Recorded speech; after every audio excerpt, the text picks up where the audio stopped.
الرجيم بسم الله الرحمن الرحيم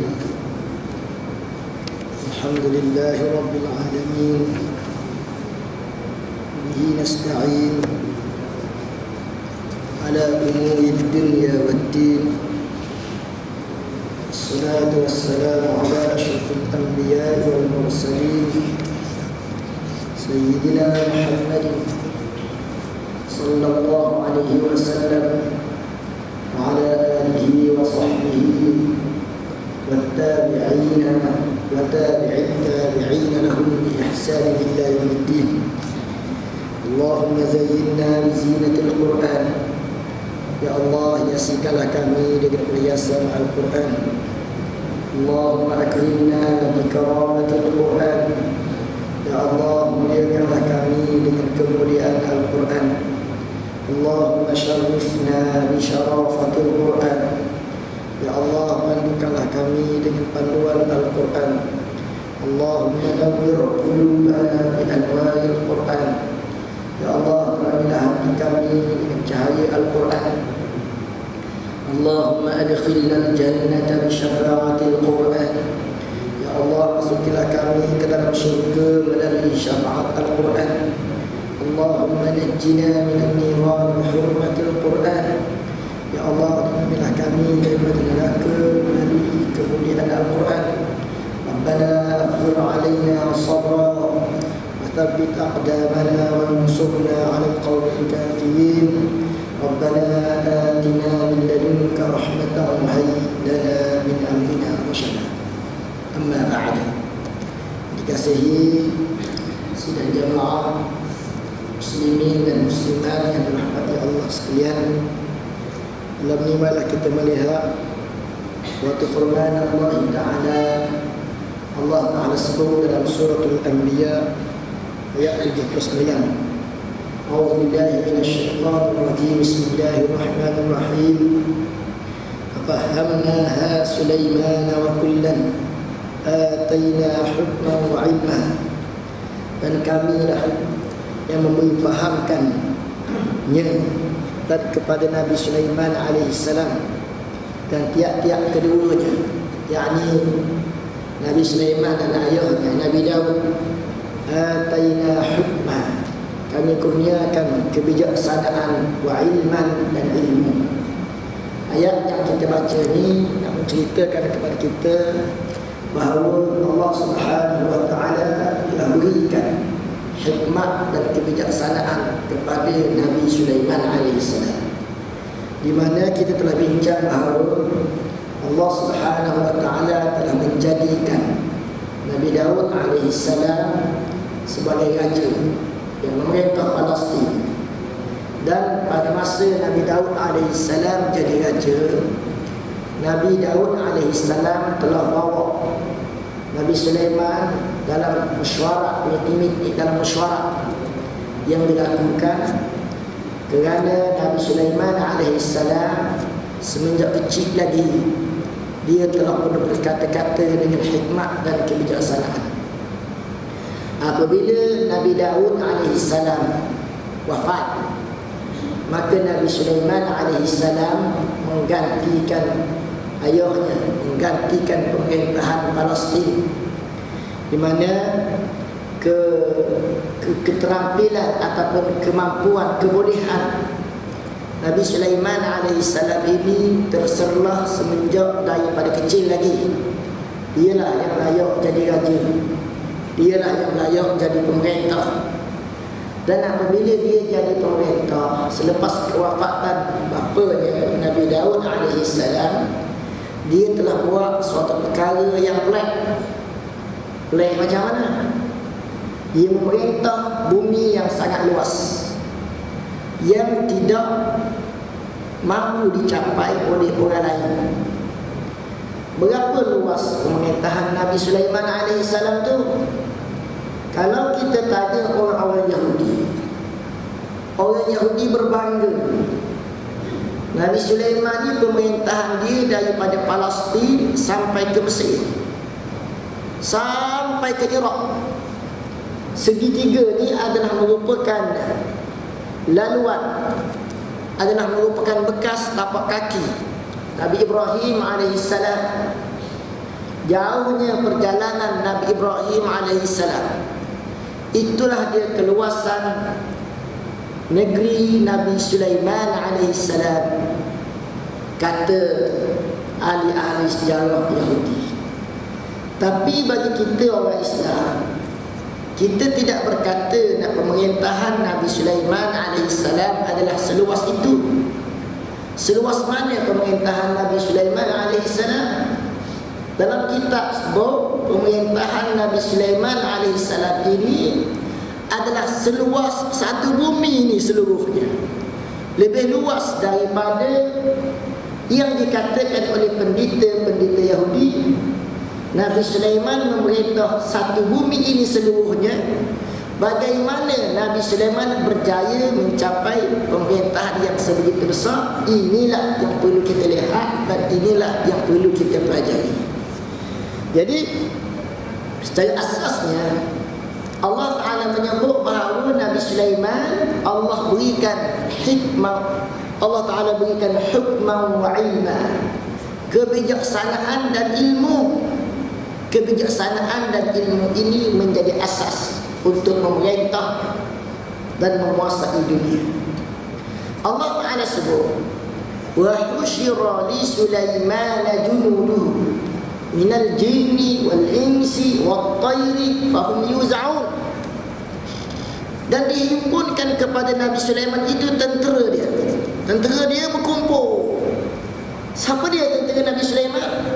Allah Ta'ala huraikan dalam ayat ni, wa husyira li Sulaiman junuduhu minal jinni, jin, jadi tentera Nabi Sulaiman, wal insi, dan manusia, jadi tentera Nabi Sulaiman, wat tayr, dan juga burung, jadi tentera Nabi Sulaiman. Fahum yuz'auna, maka mereka ini bekerja berkumpulan-kumpulan. Maknanya nak berjaya tak boleh buat kerja seorang-seorang. Nak berjaya tak boleh buat kerja satu cara je, tak boleh. Mesti dipecahkan kepada kumpulan-kumpulan yang berbagai-bagai. Dan kumpulan yang berbagai-bagai ini buat kerja betul-betul, barulah boleh berjaya. Setiap satu diletakkan pada tempat dia. Bukannya semua sekali buat kerja satu bentuk je, tak. Pecah kepada beberapa kumpulan, dan tiap-tiap kumpulan itu menjalankan tugas menurut bentuk-bentuk yang dikehendaki. Bagaimana Nabi Sulaiman boleh memerintah satu dunia yang luas ini? Bukan senang nak memerintah satu dunia yang luas ini. Boleh dicapai oleh dia macam mana? Dalam kitab sebut, contohnya kitab Hadiqatul Raihan fi bayan qissat Nabiullah Sulaiman. Kitab ni dikarang oleh satu orang Melayu kita yang pernah mengajar di Mekah, di Masjidil Haram. Kitab tu cerita Nabi Sulaiman tu. Dia buat contoh ni walaupun adalah beberapa komen, tapi memberikan kepada kita gambaran beberapa pelajaran yang mesti kita ambil daripada cerita ni. Iaitulah bila Nabi Sulaiman alaihissalam dengar cerita ada kerajaan kafir, Nabi Sulaiman alaihissalam tulis surat kepada kerajaan tersebut. Kita baca dalam Al-Quran bagaimana Nabi Sulaiman alaihissalam tulis surat kepada Raja Balqis dalam surah An-Naml. Allah Ta'ala cerita Nabi Sulaiman tulis surat kepada Raja Balqis, innahu min Sulaiman wa innahu bismillahirrahmanirrahim alla ta'alu alayya wa'tuni muslimin. Surat itu minta supaya Raja Balqis tunduk kepada dia. Sebenarnya kata ulama, bukan Nabi Sulaiman tulis pucuk surat tu saja kepada raja yang ada atas muka bumi ni. Raja yang kafir dia tulis surat. Dan Allah Ta'ala cerita dalam surah Semut itu, surah An-Naml itu, Nabi Sulaiman tulis surat kepada Raja Balqis. Itu satu contoh saja. Satu contoh, ada pengajaran yang menarik yang terdapat dalam contoh itu. Itu sebabnya Allah Ta'ala bawa satu contoh. Dan surat itu bukan satu tu je Nabi Sulaiman tulis dah, banyak. Nabi Sulaiman alaihissalam tulis surat minta raja itu beriman ataupun mengizinkan rakyat dia beriman. Bila raja tak mau beriman dan tak mengizinkan rakyat dia beriman, maka Nabi Sulaiman alaihissalam bawa tentera dia. Timbul ayat tadi. Wa husyira li Sulaiman junuduhu minal jinni wal insi wat tayri. Dihimpunkan tentera Nabi Sulaiman itu berkumpul 3 kumpulan. Macam mana dia berkumpul? Disebut Nabi Sulaiman bentang satu hamparan yang besar, 100 batu panjang kali 100 batu lebar. Cuba tuan-tuan fikir, tuan-tuan boleh kali dah. 100 batu panjang kali 100 batu lebar, maknanya berapa hektar keluasan tanah lah maknanya. Jadi Nabi Sulaiman hamparkan hamparan dan duduklah di atas hamparan itu manusia, jin, binatang. Lalu Nabi Sulaiman alaihissalam mengalahkan angin bawa hamparan ini yang memuatkan tentera dia ni, bawa ke negeri rajanya yang menolak dakwah itu. Kisah Raja Balqis ni kita akan bincang nanti. Raja itu datang kepada Nabi Sulaiman, tapi dalam banyak cerita yang lain Nabi Sulaiman pergi ke negeri yang diperintah oleh Raja kafir itu. Wa li Sulaiman ar-riha ghuduwuha syahrun wa rawahuha syahrun wa asalna lahu 'ainal qitri. Maknanya orang lain pada zaman itu berjalan kaki ambil masa 1 bulan. Nabi Sulaiman alaihissalam ambil masa dalam waktu yang singkat, secebis daripada pagi. Dia sampai tempat, dia boleh sampai ke tempat yang dia nak tuju itu. Cuba tuan-tuan bayangkan, apabila satu tentera datang secara tiba-tiba ke satu negeri yang tuan negeri belum bersedia lagi, menghadapi tentera itu, beranikah tentera di negeri itu menghadapi tentera yang datang kepada dia? Jawabnya mestilah raja yang memerintah itu akan terkejut. Kita tak usah kata orang lain lah. Kita bawa contoh lah. Bila Saddam Hussein serang Kuwait, maka takutlah Saudi. Saudi minta tolong Amerika, Amerika hantar tentera dia. Takut juga Saddam Hussein tuan-tuan. Tengok-tengok kapal ada di perairan Teluk. Belum apa, tapi perjalanan kapal itu lama. Nak banding dengan perjalanan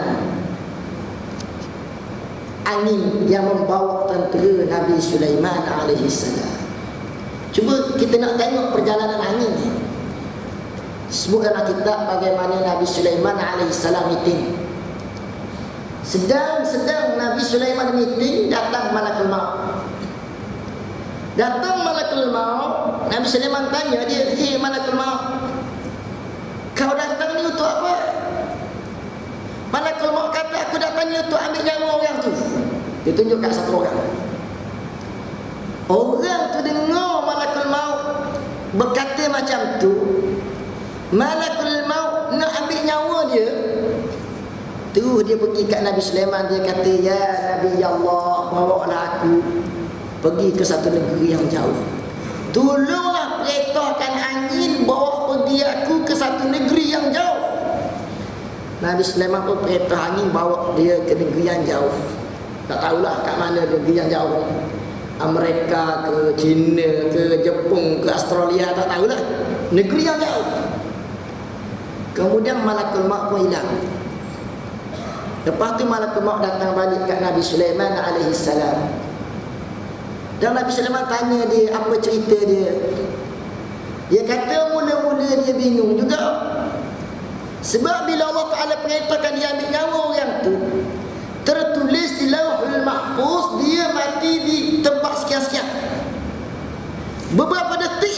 sebelum dia mati itu dia berada bersama dengan Nabi Sulaiman di Palestin.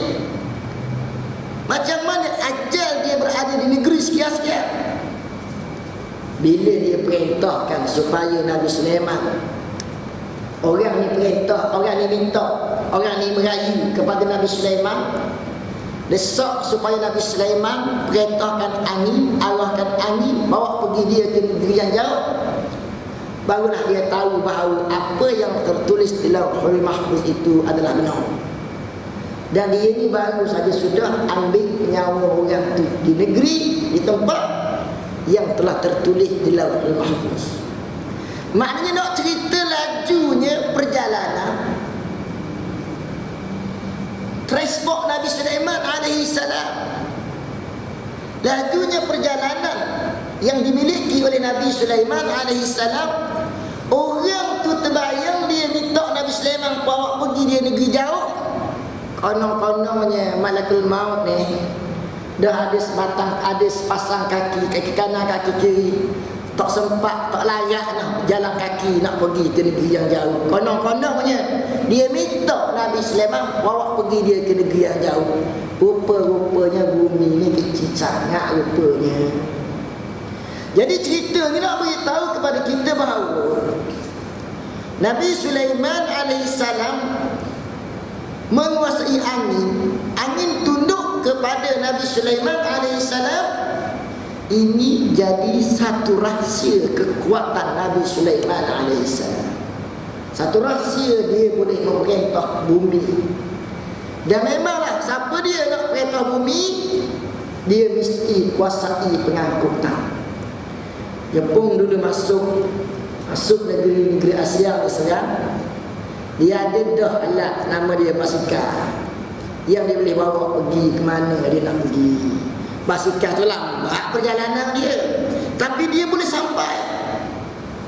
Lepas pada tu, dan sebelum daripada itu orang buat macam-macam lah. Kapal Zeppelin, macam-macam, kapal udara, kapal laut, untuk pergi ke satu tempat dengan cepat. Nabi Sulaiman alaihissalam, di antara kekuatan dia menguasai angin itu, makna dia sangat besar. Di antaranya Nabi Sulaiman menguasai alat pengangkutan. Makna dia, kita orang Islam hari ini, kita nak kuasai dunia pun, nombor satu di antaranya kita juga mesti kuasai alat pengangkutan. Kita kuasai sistem ni mesti. Dan benda ni, hak ni satu pun belum dapat kita capai. Macam mana kita nak kuasai dunia, Islam nak kuasai dunia macam mana? Satu sudut, hak ni kita kena betul dulu. Satu sudut. Yang kedua, Nabi Sulaiman alaihissalam bila sampai ke negeri itu, memanglah mana-mana negeri ada orang yang diberi gelaran yang besar kerana kehebatan mereka. Mana-mana negeri ada parlimen yang gagah perkasa. Mana-mana negeri ada pahlawan-pahlawan yang disanjung-sanjung. Pahlawan ni memanglah boleh jadi gagah dalam gelanggang, tapi dalam konspirasi belum tentu boleh jadi gagah. Ramai hulu balang parlimen terbunuh dalam konspirasi, walaupun boleh menang dalam gelanggang. Nabi Sulaiman alaihissalam, di antara tentera dia bukan sahaja manusia, di antaranya ialah binatang. Kita boleh bayangkanlah pihak yang ada binatang. Mereka masuk Vietnam, dia bawa anjing. Orang kita dulu nak lawan orang putih, dengan walaupun orang putih pakai senapang, tapi jadi berani juga orang kita. Sebab apa? Sebab ada silat ular dan silat harimau.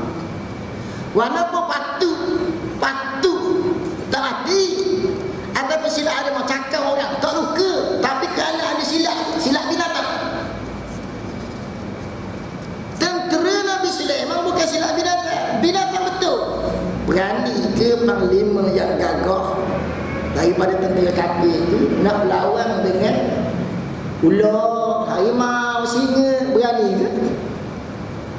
Ni nak cerita bahawa kekuatan Nabi Sulaiman alaihi salam pada zaman itu adalah menakutkan kumpulan kafir. Kekuatan yang mereka miliki, kekuatan ketenteraan yang Nabi Sulaiman miliki, menakutkan kerajaan kafir. Dan akhirnya kerajaan kafir ini mengaku tunduk kepada Nabi Sulaiman alaihi salam. Maka bila mereka tunduk kepada Nabi Sulaiman, inilah ulama kata Nabi Sulaiman pemerintahan dia adalah satu bumi seluruhnya duduk bawah pemerintahan Nabi Sulaiman alaihi salam. Bukan separuh bumi, bukan suku bumi, tak. Sebagaimana yang dikatakan oleh orang Yahudi sendiri, dia pada pandangan ulama Islam, orang Yahudi ini memperkecilkan kerajaan Nabi Sulaiman alaihi salam. Meskipun orang Yahudi kata Nabi Sulaiman itu nabi mereka, orang Yahudi menyatakan Nabi Sulaiman kerajaan Yahudi, tapi mereka memperkecilkan keupayaan dan kebolehan Nabi Sulaiman alaihi salam. Jadi Nabi Sulaiman alaihi salam ni di antara, memang Allah Ta'ala nak bagi dah kat dia, tapi di antara rahsia Allah bagi kat dia kerana dia berdoa dengan suatu doa. Doa ni terkenal dengan nama doa Nabi Sulaiman. Tuan-tuan boleh amal doa ni, tuan-tuan boleh ajar anak-anak baca doa ni. Rabbi habli mulkan la yanbaghi li ahadin min ba'di. Doa ni dipanggil doa Nabi Sulaiman. Rabbi habli mulkan, ya Allah, kurniakanlah kepada aku kerajaan. Kerajaan macam mana? Mulkan la yanbaghi li ahadin min ba'di. Kerajaan yang tidak berpada lagi oleh orang lain selepas daripada aku. Orang lain tak boleh nak lawan lagi, tak boleh nak capai lagi. Sebagaimana yang aku minta daripada kau berikan kepada aku ni, pada aku orang lain tak dapat lagi. Memanglah tak adalah raja yang boleh menguasai satu dunia ni, melainkan yang lain tu dapat separuh, hebat-hebat pun dapatlah. Beberapa bahagian saja tidak dapat menguasai bumi ini seluruhnya, melainkan Nabi Sulaiman alaihissalam seorang saja. Jadi tuan-tuan, doa ni ulama kata siapa yang baca, Allah akan berikan kepada dia beberapa kelebihan. Apa makna kerajaan? Kerajaan dalam bahasa Arab, kita bila sebut kerajaan Arab, kita akan faham ada kereta besar, kemudian ada driver, kemudiannya kalau lalu ke tengah jalan, sampai dekat traffic light tu, api merah pun boleh berjalan juga sebab ada polis escort. Kita faham kerajaan tu maknanya kebesaran. Dalam bahasa Arab, kerajaan disebut mulkan. Mulkan diambil daripada perkataan milkan. Kerajaan diambil daripada perkataan memiliki dalam bahasa Arab. Tiap-tiap orang dia ada kerajaan dia. Ada orang tu contohnya, dia ada isteri 4 orang. Kereta tak ada, naik basikal je. Contoh. Maka isteri 4 orang tu adalah kerajaan dia. Isteri 4 orang kerajaan dia. Kita ada kerajaan apa? Basikal je, kereta tak ada. Tapi yang dia miliki, itulah kerajaan dia. Isteri 4 orang. Contoh, ada orang lain pula ada kereta besar, isteri tak ada 1 orang pun. Kerajaan dia ialah kereta besar tu. Kita kata kerajaan apa? Tak ada keluarga, tak ada pengikut. Walaupun tak ada pengikut, kereta tu saja dia miliki. Dari segi bahasa, kereta itu adalah kerajaan dia lah. Jadi tiap-tiap orang Allah berikan kerajaan seluas dan sebanyak yang Allah kehendaki. Siapa yang baca doa ni, Allah Ta'ala akan berikan kepada dia pembukaan. Allah Ta'ala buka kepada dia untuk dia memiliki beberapa benda dan beberapa perkara. Jadi Allah Ta'ala buka. Dengan pembukaan itu, dia memiliki kekuatan, yang mungkin tak dapat apabila dia tak baca ataupun Allah, ataupun maknanya Allah Taala tak bagi kepada dia. Nabi Sulaiman, Allah menghimpunkan segala memiliki, Allah bagi kat dia, sehingga sebesar-besar yang Nabi Sulaiman miliki bukan sahaja orang, bukan sahaja pengakutan, bukan sahaja satu cabang, satu sudut, segalanya Allah Ta'ala beri. Allah Ta'ala berikan kepada dia satu bumi yang bulat ini. Dan untuk apa kita belajar kisah Nabi Sulaiman? Allah Ta'ala beri satu bumi yang bulat. Kita kena belajar kisah Nabi Sulaiman alaihissalam, kerana kisah Nabi Sulaiman alaihissalam itu akan mengajar kepada kita bagaimana caranya orang Islam nak kuasai satu dunia ni. Nabi Sulaiman tulis surat pada raja-raja zaman dia.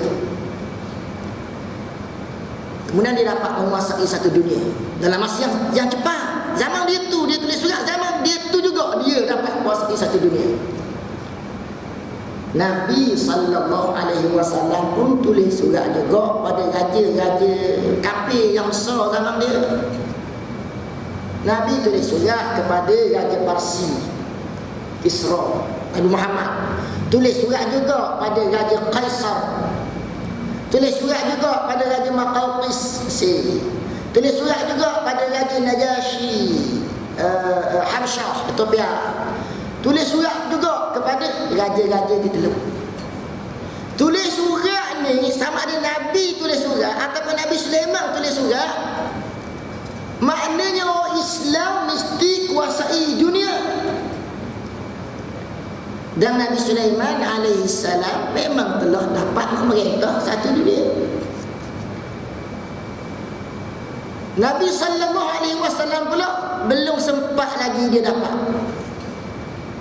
Walaupun hari ini negeri-negeri raja-raja yang jadi tuan negeri-negeri yang Nabi tulis surat, negeri-negeri itu sekarang dah berada di bawah Islam dah. Islam dah masuk dah. Masyarakat Islam lah. Syam jadi masyarakat Islam hari ini. Mesir jadi masyarakat Islam hari ini. Parsi, Iran jadi masyarakat Islam hari ini. Islam lah. Tapi banyak lagi yang belum Islam. Eropah dah Islam lagi. Australia dah lagi, banyak lagi yang belum Islam. Belum mencapai lagi apa yang zaman Nabi Sulaiman telah dicapai. Walaupun zaman Nabi dengan zaman kita ni jaraknya panjang dah, belum capai lagi. Walaupun belum dapat dicapai, tapi kita perlu faham kisah Nabi Sulaiman ini memberikan satu gambaran dan satu tuntutan kepada kita. Nabi Sulaiman kuasai satu bumi, kita orang Islam juga mesti kuasai satu bumi. Dah nak kuasai macam mana? Lama dah usaha tak dapat-dapat lagi. 1500 tahun dah usaha tak dapat-dapat lagi. Nak dapat, kita kena tengok perjalanan Nabi Sulaiman alaihissalam. Perjalanan tu kita kena ikut. Contoh, Allah Ta'ala sebut tadi wa li Sulaiman ar-riha ghuduwwa. Bagi Nabi Sulaiman angin. Allah jadikan angin tunduk pada Nabi Sulaiman alaihissalam. Apa makna angin? Angin satu sudut makna dia transport. Hari ini kapal terbang, banyak kapal terbang, banyak juga kapal laut yang bergerak menggunakan kuasa angin ni. Walaupun kita nak boleh naik pergi ke Mekah, orang kita ada jadi pilot, dibuat ilmu dia, sistem dia berada dalam genggaman orang kafir, bukan berada dalam genggaman orang Islam. Bila kita belajar angin tunduk pada Nabi Sulaiman, Nabi Sulaiman menguasai angin, bak pengangkutan tu mesti dikembalikan ke dalam genggaman tangan orang Islam. Ini contoh nombor satu. Yang kedua makna angin. Angin ni dunia internet lah, dunia internet lah. dunia internet, dunia handset yang berfungsi melalui gelombang angin. Alat itu dibuat dan sistem dia dikuasai masih juga lagi oleh orang kafir. Bila kita belajar kisah Nabi Sulaiman menguasai angin, angin tunduk pada Nabi Sulaiman, maknanya dalam sudut itu dunia maklumat dan dunia komunikasi, khususnya yang menggunakan sistem gelombang angin udara ini, orang Islam mesti kuasai. Dan orang kafir kuasai. Orang kafir yang kuasai bidang tu, orang kafir itulah yang kuasai dunia. Jadi orang Islam nak kuasai dunia, orang Islam kena kuasai bidang tu. Bidang mana? Allah tunjukkan Nabi Sulaiman dapat gang yang sudut tu. Nabi Sulaiman dapat kuasai dunia. Jadi benda ni tuan-tuan, kita kena cerita jugalah ke anak cucu, bahawa Nabi Sulaiman dapat tu maknanya kamu anak cucu ni kena belajar bidang-bidang tu dan kena kuasai bidang-bidang tu. Kuasai sampai tahap mana? Sampai tahap macam Nabi Sulaiman dapat capai. Islam menguasai dunia. Contoh tuan-tuan. Yang kedua yang kita nak tengok ialah Nabi Sulaiman alaihissalam ini jin tunduk pada dia. Wali Sulaiman ar-riha ruduha syahrun wa rawahuha syahrun arsalna lahu 'ala al-qutr wa minal jinni man ya'malu baina yadayhi bi'izni rabbih. Dan di kalangan jin tu yang bekerja ialah yang bekerja kepada Nabi Sulaiman. Jin bekerja untuk Nabi Sulaiman. Untuk apa? Allah Ta'ala buat contoh, ya'maluna lahu ma yasha'u min mahariba wa tamathila. Dan jin-jin itu bekerja membuat mahariba, buat mihrab. Oi, besar sangat benda yang dibuat oleh jin. Dan jin buat macam mana? Jin buat macam mana kita tinggal. Kita nak tengok malam ni ialah apa maknanya jin tunduk pada Nabi Sulaiman. Jin tunduk pada Nabi Sulaiman maknanya jin itu buat mihrab, buat alat, buat benda. Peranan jin pada zaman itu ialah seperti peranan mesin, enjin, jentera, alat. Hari ni mesin, enjin, jentera, alat duduk di tangan orang kafir juga. Bila kita kata Nabi Sulaiman boleh buat alat dengan sebab jin bekerja, boleh buat bangunan dengan sebab jin bekerja, boleh buat itu ini. Zaman dulu orang pakai jin lah, tapi nak siapkan benda tu, zaman dulu orang pakai jin, zaman sekarang orang guna mesin. Ilmu mesin duduk pada orang kafir, dan mesin juga dibuat oleh orang kafir hari ni. Tapi orang Islam pakai mesin saja, pakai saja. Bila kita tengok orang kafir yang kuasai mesin, itulah dia orang kafir yang kuasai dunia. Cerita Nabi Sulaiman boleh buat banyak benda. Dengan boleh buat banyak benda, itulah Nabi Sulaiman kuasai dunia. Sebelum Nabi Sulaiman boleh buat banyak benda, zaman ayah dia, zaman Nabi Daud alaihissalam. Zaman ayah dia ni zaman yang sebelum tu Bani Israel tak berani berperang. Zaman dia Bani Israel sanggup berperang. Sebab zaman Nabi Musa Bani Israel tak sanggup berperang. Zaman Nabi Daud Bani Israel sanggup berperang. Sebab apa? Sebab zaman Nabi Musa ni tak ada orang pandai buat baju besi. Zaman Nabi Daud boleh buat baju besi. Gak sifat Bani Israel ni, sifat kebanyakan manusia, sifat Bani Israel digambarkan. Bila ada baju besi jadi confident, perang tak mati dah ni. Sebab apa? Sebab ada baju besi. Yakin padahal mati ni di tangan Allah. Kalau Allah kata mati, pakai baju besi mau mati juga.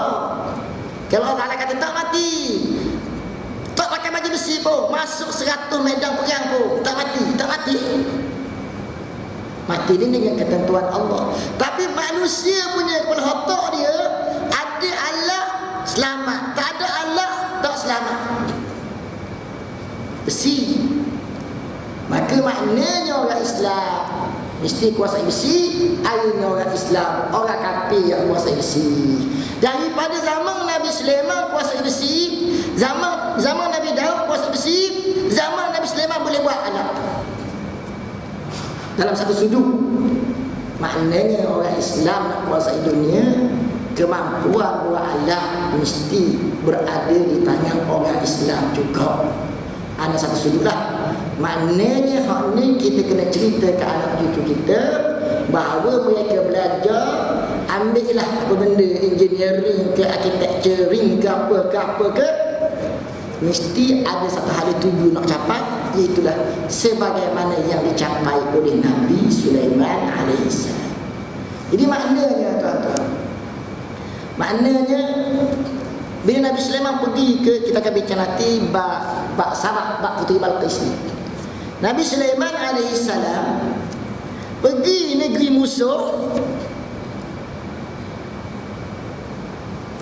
tentera Nabi Sulaiman boleh buat alat yang tuan negeri tu, tenteranya dan rakyatnya tak boleh buat alat tu. Jadi negeri itu berani ke lawan Nabi Sulaiman? Tak berani, tuan-tuan. Sebabnya kepandaian buat alat ni satu yang direspek, satu yang direspek orang nak belajar. Sebab itulah Nabi Sulaiman alaihissalam buat mari mahligai itu tunjuk kepada Balqis. Kita akan tengok semula nanti, tuan-tuan. Nak ceritanya bahawa kebolehan buat barang aku lebih molek daripada kau, hai Balqis. Jadi negeri kamu ada orang pandai, aku ramai orang pandai lagi boleh buat ni. Jadi itu satu daripada cara yang bawa pahaman kepada kita. Nabi Sulaiman berjaya kuasai dunia kerana Nabi Sulaiman ada pembantu-pembantu yang boleh menyiapkan kerja dan alat-alat yang dia perlukan. Bab ni menjadi suatu yang dunia akan ikut juga. Tapi hari ini orang Islam tidak ambil daripada orang Arab. Ambil itu tak apa, sebab asal ilmu tu memang orang Islam dah. Al-hikmatu dallatul mu'min. Kebijaksanaan itu memang milik orang beriman. Orang beriman ambil je lah, jangan pula tak ambil. Tapi kita mesti ingat bahawa orang Islam, ilmu itu mesti berada dalam genggaman orang Islam. Dan hari ini benda itu masih lagi ada monopoli, setengahnya di monopoli, setengahnya memang ada mereka dah buka pada orang Islam. Orang Islam kena ambil juga benda itu. Jadi maknanya perjalanan yang dicapai oleh Nabi Sulaiman dalam tempoh masa yang cepat, nak dicapai oleh kita tak boleh tercapai dalam tempoh yang cepat. Maknanya yang Nabi Sulaiman dapat capai itu dalam tempoh yang cepat, kita nak capai itu dalam sudut itu, dalam sudut penguasaan bahan-bahan tadi. Ambil masa makan generasi juga lah. Biarlah makan generasi pun, kita sabar dan kita usaha lah. Yang penting kita nak capai sebagaimana yang Nabi Sulaiman alaihissalam capai. Kerana itu tujuan kita belajar kisah Nabi Sulaiman alaihissalam. Kita belajar kisah Nabi Sulaiman alaihissalam ni bukan sekadar nak tahu cerita macam cerita hak biasa-biasa ni. Dah, di situ adalah merupakan perintah Allah yang Allah Ta'ala perintahkan kepada Bani Israel. Perintah sama Allah perintah kepada kita juga. Iaitulah hukum Allah mesti menguasai dunia. Dan nak menguasai dunia itu, perjalanannya sebahagiannya mesti kita pelajari daripada kisah Nabi Sulaiman alaihissalam. Kemudian tuan-tuan, Nabi Sulaiman alaihissalam ni, di antara kebijaksanaan dan ilmu yang dia ada ialah Allah Subhanahu wa taala sebut wa'allamna mantiqat tayr. Kami ajarkan kepada Nabi Sulaiman itu percakapan burung. Maknanya Nabi Sulaiman faham percakapan burung. Dan ulama sebut Nabi Sulaiman bukan faham percakapan burung saja. Nabi Sulaiman faham percakapan binatang. Macam mana Nabi Sulaiman boleh faham percakapan binatang? Kita faham orang putih bercakap hari ini sebab masa umur belasan tahun dulu kita mengapa kamu Oxford tu, kita salin-salin makna dia dalam kertas, kita lipat-lipat tak dah pakai ngapa sambil naik basikal. Boleh faham orang putih bercakap hari ini. Adakah Nabi Sulaiman faham cakapan burung? Contohnya burung melatu dah. Nabi Sulaiman mengapa ke kamu? Kamu Oxford bahasa burung melatu. Macam tu ke? Tak. Apa maksud Allah Ta'ala cerita Nabi Sulaiman faham percakapan burung?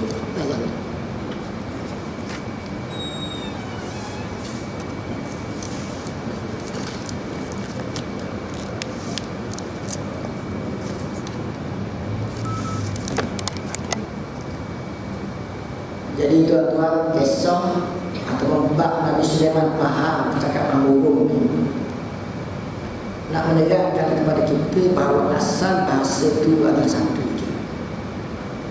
Kita akan tengok nanti insya-Allah dalam bab